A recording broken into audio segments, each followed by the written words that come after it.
She has more accolades and more awards than anybody I know.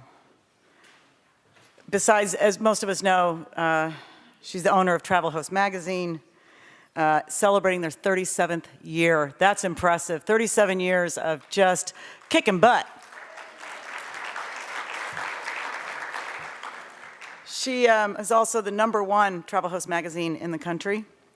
She's dedicated herself to Fort Lauderdale Beach since 1986. When she founded the Beach Council of the Greater Fort Lauderdale Chamber of Commerce, which I was very fortunate to serve as its chairperson for 2 years, so Ina and I got to know each other very well. She's the vice chair of the Beach Redevelopment Advisory Board for the city of Fort Lauderdale and serves on the Council of Economic Advisors for the Chamber, as well as the Tourism of Travel Council for the Federal Reserve Bank of Atlanta. She's recently honored as tourism icon on Fort Lauderdale's Walk of Fame and is a recipient of the Chamber's Carolyn Michaels Leadership Award. That's a huge honor. She was awarded the Broward Days Advocate of the Year for her work on beach renourishment. Ina was the founder of Winterfest from the very beginning, which is now one of the most nationally recognized festivals in the country. Ina served the tourism industry for over 20 years and as the vice chair of the Marketing Advertising Committee of the Convention and Visitors Bureau. Worldwide for 10 years, leading transformational seminars to thousands of people. She's been a student and teacher of meditation for 45 years and currently teaches weekly classes at George English Park Tennis Recreation Center, Fort Lauderdale. That's wonderful and that is amazing, and I think it's incredible. But maybe what you don't know is what Ina does for so many of us every day. The support, the sisterhood, just being there. You pick up the phone, she answers it, no matter what time of day it is, no matter what's going on in her life. And if she can't pick it up, she calls you back immediately. And I know that because I've experienced that firsthand. So I would like for you to please welcome my dear friend and sister, Ms. Ina Lee. I am unwritten, can't read my mind, I'm undefined. I'm just beginning, the pen's in my hand, ending unplanned. Wow. I'm more comfortable this way. You know, it was really wonderful listening to you because when I led the meditation this morning, I asked you, what is your purpose? And that's what you talked about, right? We never met and talked before this moment, but purpose is running through this. Can you hear me all right? Okay, great. So again, take a slow, deep inhale. Deep sigh of letting go. Once more. Let's just be here together. So anyone who knows me knows I love hats. You should see my closet. Also love a lot of shoes, but that's another thing, right, Gary? He's got a lot of golf shirts. So, but I wear a lot of hats. So do you. I'm a mother, I'm a Grammy, I'm a sister, I'm a wife, I'm a friend, community leader, a business owner, meditation teacher, I could go on and on. What are some of the hats that you wear? Just let me hear a couple of them. Yell it, shout out. Teacher. Teacher, what else? Banker. Banker, what else? Daughter. What else? Daughter. All of us, if I asked each one of you, would list all the hats you wear. But the question is, how do we wear all of those hats with grace and ease and power? So one of the words that hasn't come through the conference so much is the word goddess. The ancient goddess traditions talk about different stages of life, the maiden stage, the mother stage, the crone stage. I'm in the crone stage, and I'm proud to be a crone. It's the matriarchal stage of life. But I've been through those other stages, and they're governed by our hormones and blood, and there's all sorts of, hormonal stuff going on with women, right? So when Elizabeth asked me to speak, after listening to Peggy Fucci's story last year, if any of you were here, the amazing, extraordinary challenges she had as a child, I was again reminded about how blessed my life was. So I was born in 1946 in West Hartford, Connecticut, the day my father came back unexpectedly from World War II, and his brother unexpectedly came back from the other front. They used it in a story about it in the newspaper, Seltzer brothers return, daughter born. So I was a product of that post-war generation. My parents went through the Depression and the war. That shaped them. They were second or third generation Jewish immigrants from Poland and Russia. But they loved us. My sister Sharon, my brother, we had both parents at home. Well, my father was at home, but they took care of us. My mother was a stay-at-home mom. That's what moms did back then. My father went off to work every day, but we never doubted their love or their support. And what my mom really wanted for me was to marry a nice Jewish boy who had lots of money so I could stay home and play golf and cards, because that was her idea. Well, guess what? That wasn't my ideal. I was a rebel from the very beginning, and because I knew there was something more for me in life. I was called to make a difference. I searched for the meaning of life. And so I fell in love with a boy that wasn't Jewish. And that was great battles, because back in West Hartford, Connecticut, you didn't do that. But I couldn't understand why I wasn't supposed to love somebody who thought the Messiah had already come and I was waiting for mine. That just didn't make any sense to me. So I fought that battle, and eventually they accepted him, and we got married, and we had a black couple in our wedding party, and that was very unheard of in that time, back in West Hartford, Connecticut. Probably if they hadn't fought the relation so much, we wouldn't have gotten married, but that's a whole other story. So we ended up, before we got married, I went to school in Boston, and in my first semester, I got pregnant. And I knew it was not the right time for me to have a child. Back then, abortions were illegal. And I remember driving with Diz, that was my first husband's name, to a doctor's office in New Britain, Connecticut in the dead of night.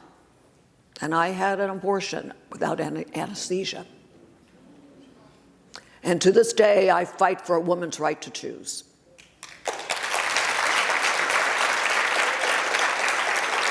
Now, also through my spiritual journey, I've gotten complete with that soul who was coming in at that point in time. That's been part of my other journey in life. And went to New York City. That's where I began my career. And I began my career and fell into it, really, as the youngest manager editor in the country of a national magazine. And back then, magazines were in their heyday. I worked with exciting artists and writers and photographers, and yes, it was glamorous, but I was working 24/7. It took a toll on my body. But it was very exciting times back then, and we got divorced. Moved to California with a magazine, and remember driving to the printing plant one morning around 4 in the morning to okay a color signature, and I had a car accident. It wasn't a major one, but I sliced up my chin. It was a catalyst for me. And I went into the office 2 days later with a bandage on my chin, and I resigned. And I moved out to Venice Beach. Now, this was the 60s, folks. I got some great California pot, and yes, I inhaled. And I still do. And I also did psychedelics. And that opened up a whole different reality for me, because up until then I thought God was some guy up in the sky with his great white beard, and it was a he. But what I saw was a unified field of all energy that connects everything, and that altered how I perceived life. And that's when I got taught how to meditate. And when I began meditation, those physical things I was dealing with from all of that workload disappeared. And soon after that, I was introduced to one of the great meditation teachers on the planet back then. His name was Pir Vilayat Inayat Khan. And he was a Sufi master, but his teaching was very universal. Sufis, if you don't know who they are, if you've heard of the poet Rumi, he was a Sufi. Khalil Gibran, who wrote The Prophet, Sufis. It was a work of the heart, no isms, no shouldn'ts or any of that stuff. But Pir's teaching taught about the commonality in all the great traditions. I learned more about Judaism from him than when I went through my bar mitzvah and confirmation. But that's what attracted me. It was like there wasn't this one versus that one. There was all these great teachers that came along the way were saying the same thing. So that became the cornerstone of my life, my spiritual journey. I became a flower child. I was a really good hippie, folks. And I traveled all over the world with Pir. I studied with him for 45 years until he passed on. And I also married again back then. He was a hippie too. He's the one who actually taught me how to meditate. And we eventually moved to Southampton, New York, and we taught meditation at Southampton College and yoga. And then I became a mother. And again, my life went through a major transformation. Those of us that know what that's like, love beyond anything I had ever experienced. But my children were born on welfare. Now, welfare had a very different connotation back then. Welfare helped me. I needed it. I know what it is to stand in line with food stamps. I know what it is to clothe my children from the Salvation Army. And we also, both of us, Clint learned to make Indian jewelry from a Navajo who lived with us for a while, so he was at home and I was at home. So my children had both of us at home in their formative years, and we were very blessed that way. And it was really an extraordinary journey and very nourishing. And I was a nursing mother's counselor. I nursed my children till they were 4 and 7. And I nursed 2 children simultaneously for 2 years. My older son loved to nurse, and when I got pregnant, even when the milk dried up, he kept on nursing. So when Noah was born, I said, which side do you want? And he chose his side, and that's how they nursed. I had one on one and one on the other, and it wasn't the bra mom that made these go down. So, because I stopped wearing a bra during my hippie days, she said, you're going to lose these things. But no, that wasn't quite it. But so we moved to Florida in a Volkswagen van. My hair was way down to here, moccasins on my feet, a 4-year-old, a 7-year-old, a cat, and 2 dogs. It sounds like a song. And someone wrote something like that, right? But I moved down here, and pretty soon after that, my husband and I split up. And I was a single mother, and I needed to support my children. And I answered an ad as the editor of Travelhost in Miami. That was, I think, in 1978. And my sister was living down here at the time. I borrowed an outfit for her for the job interview. And I got the job, but I vowed when I went back to work that I would take what I learned during my hippie years, and I'm still a hippie at heart, folks, that never goes away. But I would never work weekends, and I would never work nights, and I would bring balance into it, and I did. And in 1980, moved to Fort Lauderdale and became the editor, then the publisher, and then the owner of Travelhost. And you heard about Travelhost from Heidi. But Travelhost is extraordinary because of my team who's all here today. Wave your hand. Okay. And my sister Sharon has worked by my side for 30 years, and we've never had a fight.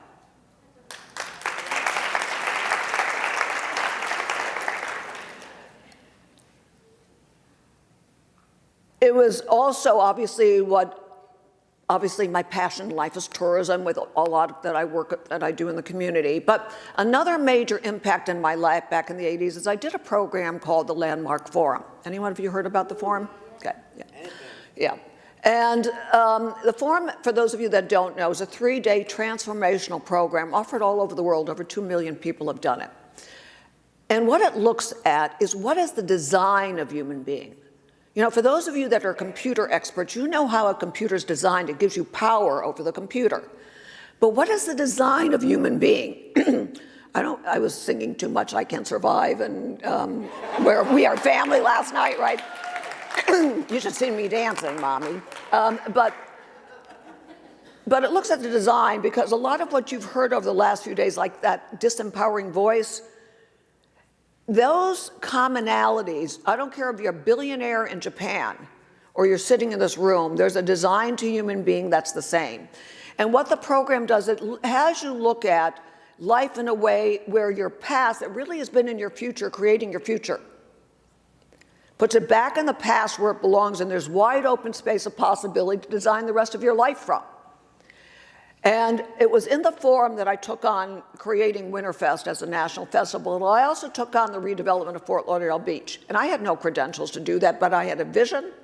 And I also saw in the forum that what had stopped me in life was fear of failure. After that, I didn't give a hoo-ah. I just went for my vision, and I didn't care about what I looked like. So it was really the parallel tracks of my spiritual journey. And then also with Landmark, by the way, I saw the effect it had on my life, so I got trained to lead their follow-up seminars. And their seminar series, their 10-session seminar series on topics like money, relationships, sex and intimacy, excellence, performance. And I led those that's why I'm in a chair like this, because I'm comfortable here, every Monday night for 12 years to 150 people about what's possible in the living of a human being's life. And I did that all pro bono. And because that's what my life was for. That was my purpose. My purpose is to make a difference wherever I am, whatever I do. So to this day, I teach a free meditation class, and you should have gotten a card yesterday on your table. If not, make sure you get one at our Travelhost table. They're also at the media table, because I also have in that card, I teach a weekly class. It tells you about that, but it also has the simple breathing practices. So a lot of what I do at the beginning, leading the 5-minute meditations, you'll find there. So I invite you to do that. So clearly you've heard I'm very involved in the community. My children are now 41 and 44. I adore my grandchildren. It's interesting. I could have cared less about becoming a mother till I did. And I could have cared less about becoming a grandmother until I did. And now my life is joyous. You know, Adriana, would you just walk out? You know, Adriana is my daughter-in-law, and I get to babysit Jasper every Saturday. So that I'm here, it's a big deal. Because I adore being with that child, because he has me be in present time. Do you notice that's a challenge for us? Very rarely are we in present time. Children are in present time. They're not up here with those 60 to 80,000 thoughts a day. So, and my Volkswagen van then it became a Jaguar. Now I have, because it couldn't fit the car seat, now I have a Genesis. So that's my life, where it was and where it came from. Now, the men in my life. I've had lots of men in my life.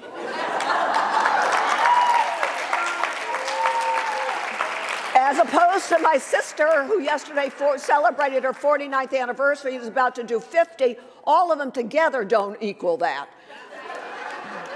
I was, my flower child era, listen, that was the era of free love before HIV, you know.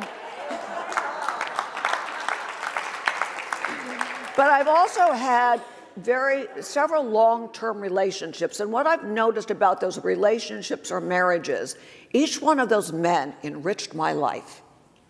They were here for a different stage in my life. And I'm very blessed now. I'm married to Gary. Gary, right there, okay? Gary is the construction manager for the city of Homestead. And he drives an hour down, an hour back every day, transforming the city. Have you seen, by the way, this was the 25th anniversary of Andrew. It devastated that city. He's in the process of rebuilding it. But here's the thing about Gary. He has never once, in our 15 years being married or 20 years together, criticized me or said no to me. And he has always supported what I'm up to in life. And we've never had a fight or an argument until Trump.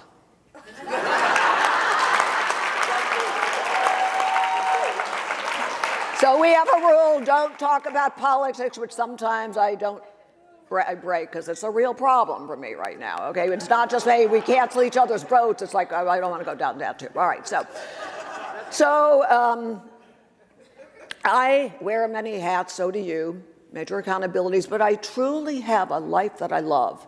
I live it powerfully and I own it. So I'm going to share some of the tips with you. And with any tip, with any tool, if it's useful, use it. If it's not, don't. And if you're in the newer generations, these are my life hacks. Also, this is my second time ever using one of a PowerPoint, so we'll see how this goes. But You'll do fine. I know I will, because I have Sabrina right there to help me if I don't. So these are some of my tips. Is it supposed to do something?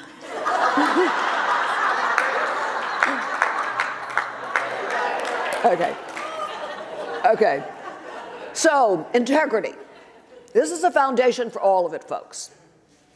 But integrity, I don't mean morality. You're good if you do and you're bad if you don't. I'm talking about integrity like workability. If you wanted to run a championship race on a bicycle, if some of the spokes on the bicycle wheel were missing, the bike's not workable. It doesn't make it a bad bike. It just is not workable. So what I mean by integrity, this is from Landmark, is the state of being whole and complete. Word as yourself, because that's all you have, folks, is your word. So do what you say you're going to do when you say you're going to do it. And if you're not going to do it when you say you're going to do it, clean it up, communicate, honor your word. And so no excuses around that. If you're late, you're not late because of the traffic, folks. Tell that to the airplane that just left the gate. The airplane doesn't give a hoot. Okay, now how do I do this next one? Is it this? Oh, I think I was hitting which button? You got it. Oh, so someone else is doing it for me. Good, all right. Which is one of the keys to my success. I have great people around me who know to do it a whole lot better than I do. All right, life is. Now, by the way, all of these is a lifetime of mastery. Life is real, like this music stand. You can touch it, you can feel it, it's real. It's not what you have it mean. The design of human being, when something happens, someone says something to us, some circumstance, what arises at the same time is what we have it mean. That's part of our design for all of us. And all of that meaning, where do you think it comes from? Our past. So all the drama, all the meaning, all the story we add to life is what creates our suffering. There is no suffering in reality. It's only our story about reality that creates the suffering. That's also a challenging lifetime mastery to take on, but it gives you access to power. People are the way they are, and they're not the way they're not, period. Also, you are the way you are, and you're not the way you're not. Would anything you have that mean about yourself is all the garbage you add to that. So I live very much in a world of what's so. What's next? What's next is you click the next one.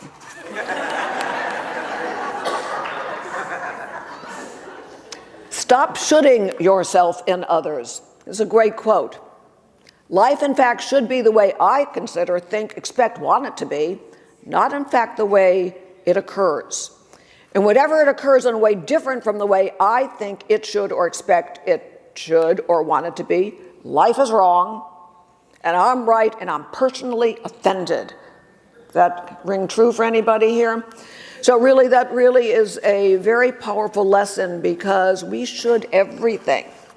I should look a certain way. I should do this. He shouldn't do that. I should do this. It shouldn't be this way. It is the way it is.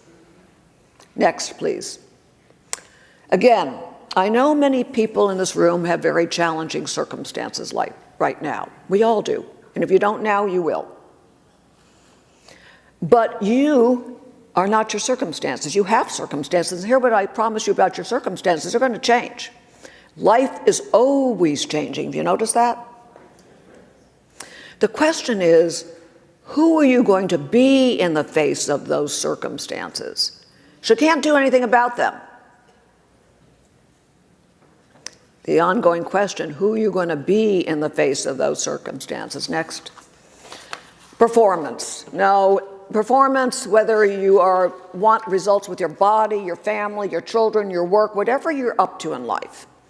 If you want results in life, take action, period. That's it. Action. The only thing that produces results in life is action.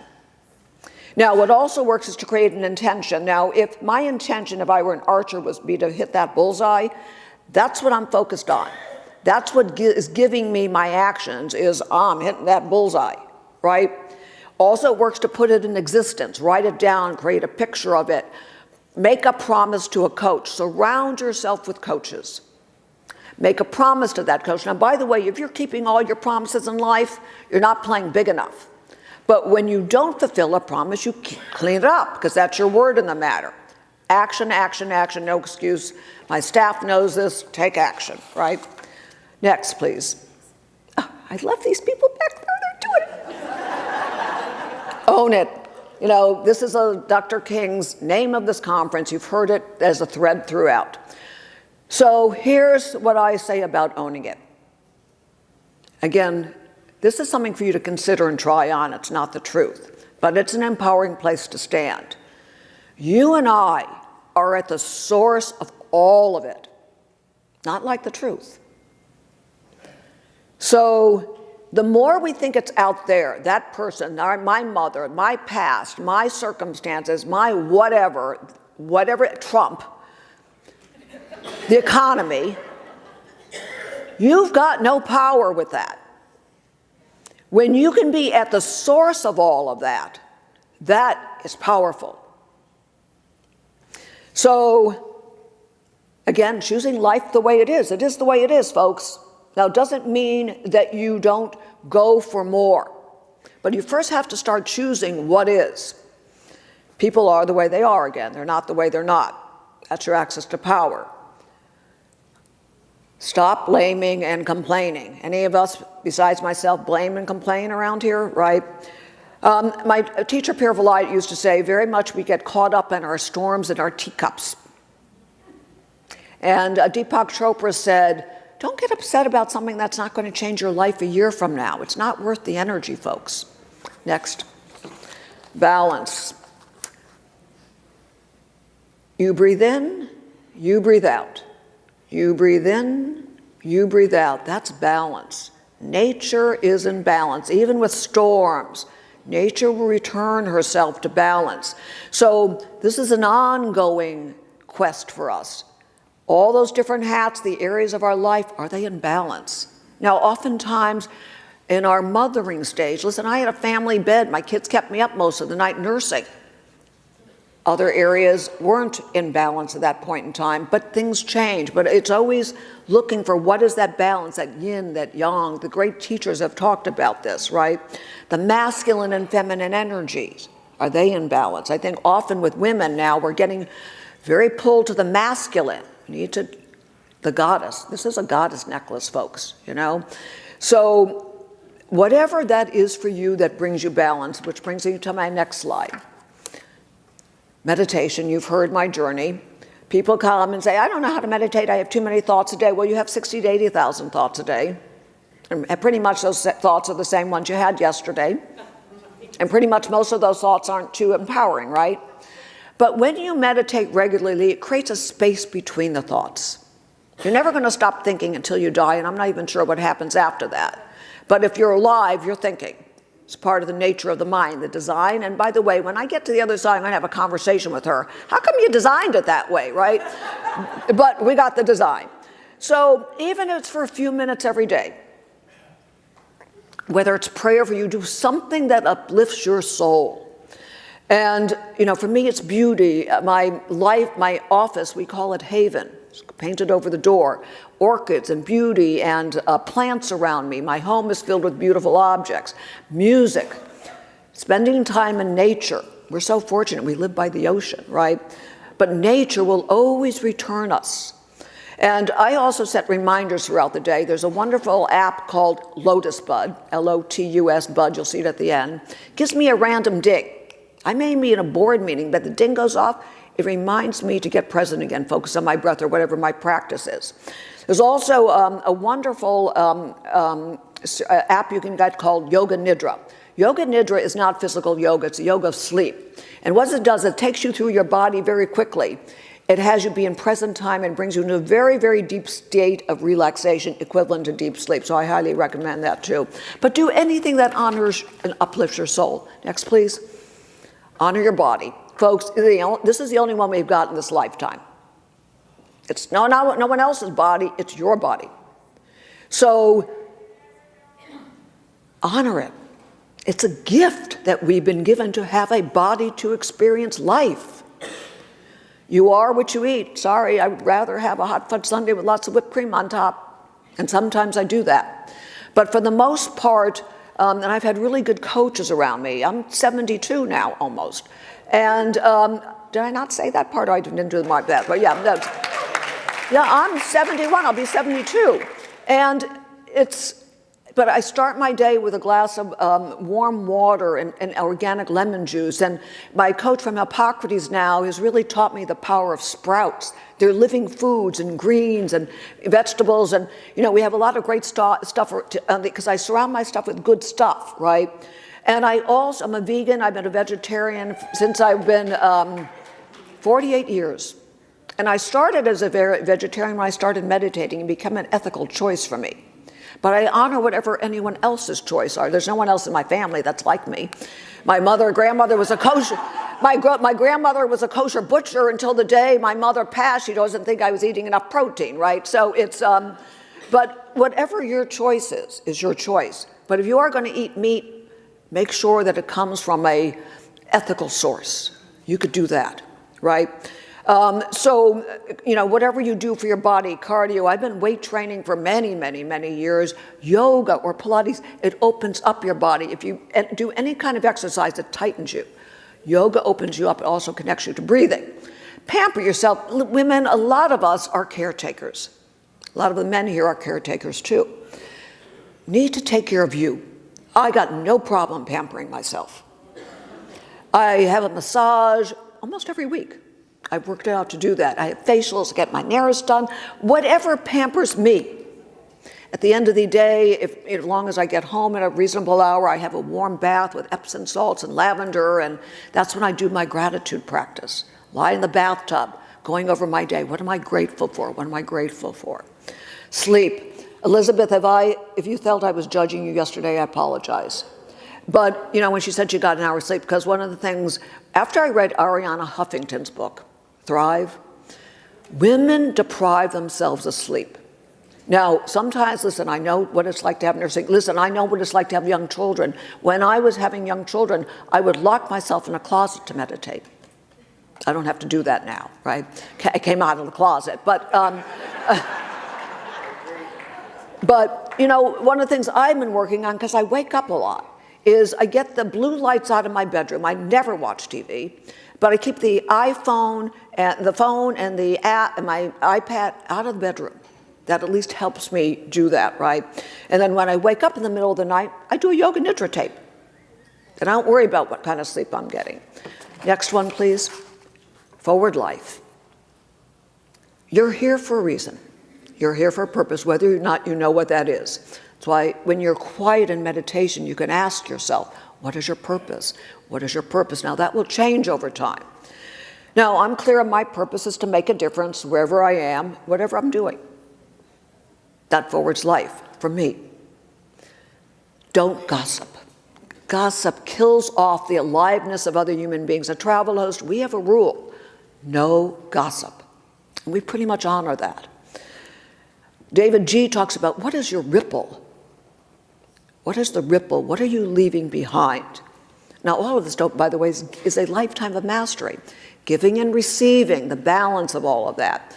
Contribution. Whatever you do, and that's why I asked the question yesterday to the international panel up here. Women are needed in the world right now, more than ever. We are.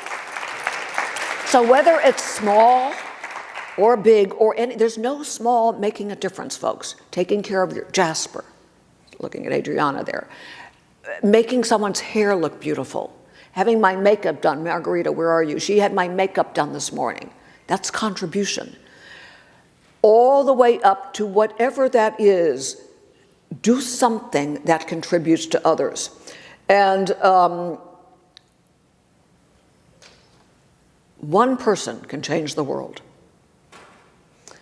Jonas Salk, when he found the cure for polio, had Elizabeth had access to that when she was growing up, she wouldn't have had her 38 surgeries. One man did that. One man in a diaper transformed India. That's Gandhi.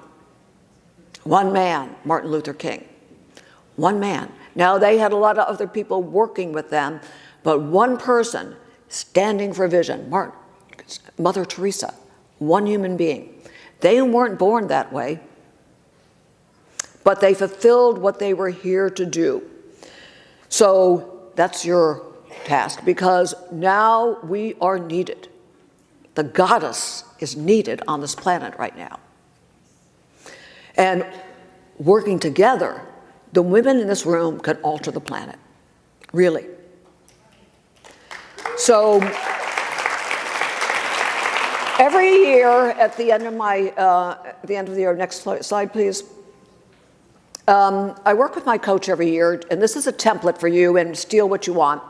But I complete the year before, so I have a blank canvas, and I create my new year. And this is what I created for 2017. This is a year of loving my life and living it to its fullest. My life is one of expansion, balance, contentment, fun, and gratitude. Now, what I do with each one of the areas of my life, I create a possibility, an outcome, and action steps. I'm not going through all of that. I'm just giving you the kind of the possibility. My spiritual domain. Gratitude infuses my life. My personal domain. This is a year of friends and frolic. That's why I love Friday night Soundwaves. I get to frolic with my girls every Friday night. And Ari, wherever you are, we brought it here last night. Friday night Soundwave showed up here at the VIP reception last night. The girls were up there dancing together, right? Next one, please. My body. This is, by the way, this has been for many, many years, my possibility. Vibrant, lifelong well-being. I want to be here long enough to play with Jasper. My year of green living and vegan, except desserts. I love desserts. And this is what I do, right? Community. I am a force to be reckoned with. And what I'm up to is connecting others, being a catalyst, creating coalitions. That's what this year is for. Family. My family is harmonious, happy, and healthy. We travel together. We have a good time together. Next one. Marriage. We honor each other.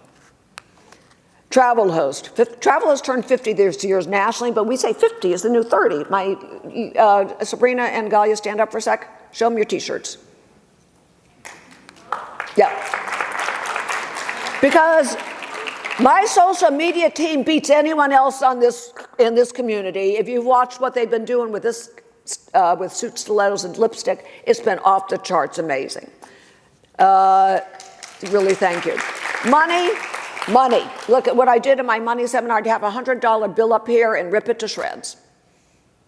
And everyone go into shock, because that's what the meaning we give money. It's a piece of friggin' paper, folks. Now, yes, you need it. But the meaning we give to it, that's a whole other story. That's a whole other seminar. But I have plenty of money. And I give it away. I'm very generous with my money. Next. So this sort of wraps it up for me. A Zen poet said, now my sheets are all backwards here. Hold on a second. Zen poet said, a person who is a master in the art of living makes little distinction between their work and their play, their labor and their leisure, their mind and their body, their education and their recreation, their love and their religion.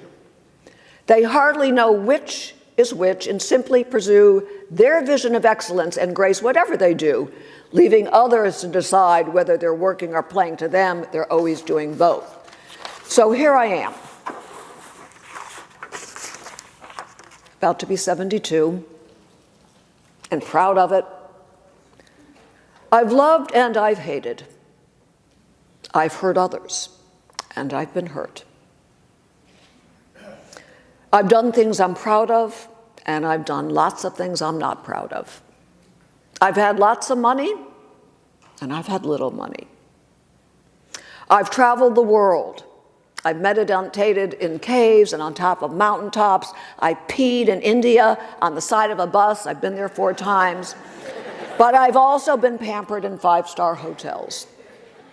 I've held babies when they were being born, when I was an assistant midwife. And I've held my parents when they were dying. I marched on Washington with thousands of other women in my pink pussy hat. And my favorite sign that day was a woman who held up, I'm 70, I can't believe I'm still dealing with this shit. So I have experienced the full range of human emotions and human experiences. So have you. I've just been here longer than most of you. So I'm proud to be a matriarch, and I'm proud to be a crone, and I wear my croneness with dignity and pleasure. But I own all of it with deep gratitude for this miracle that we've been given called life. So thank you.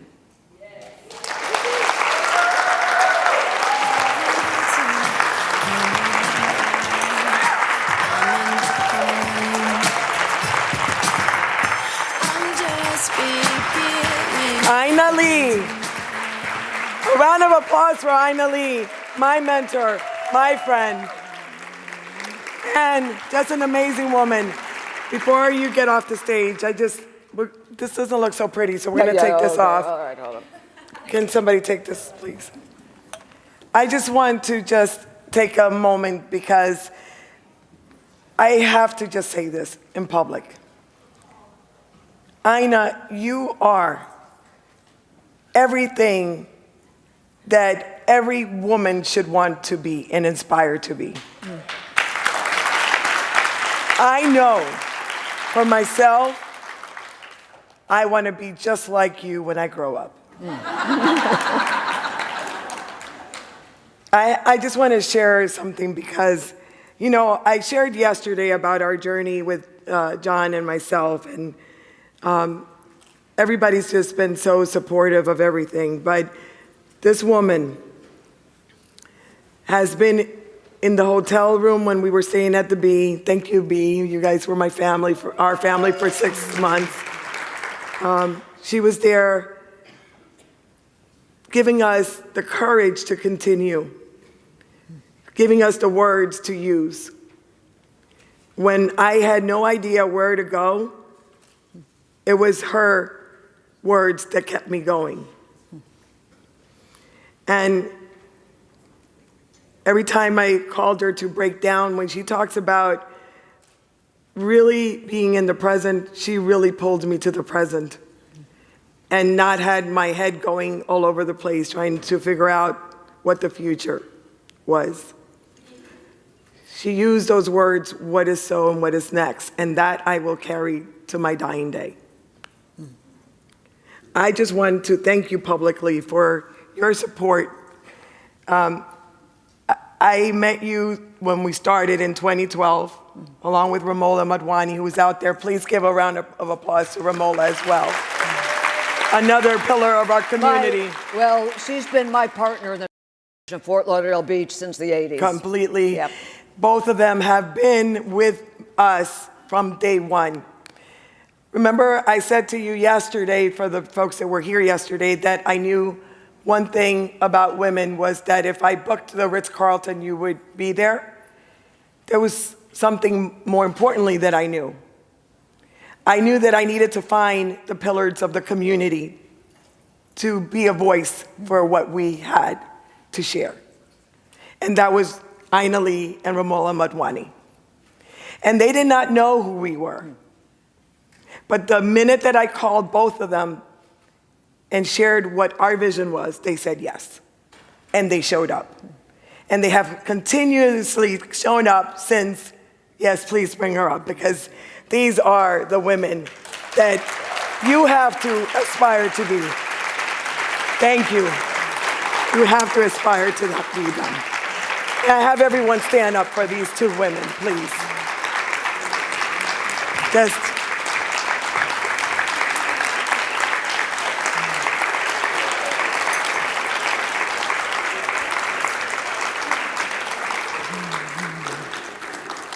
I love you. I love you. I love you very much. Love you.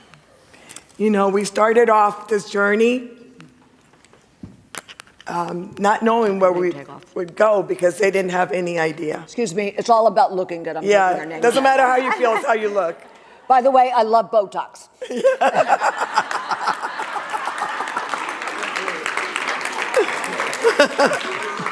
She's a pistol.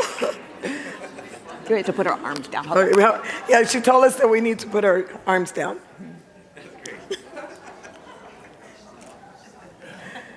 I just wanted to have these women for you to see so that you can visualize yourself being them, because they've been through hell and back, and they have never allowed circumstances to dictate who they will be. And these are the powerhouses of our community. Thank you both for all that you do, and I just can't tell you how humbled I am that you call me a friend. I know I call you a mentor and a sister. Thank you both. Love you.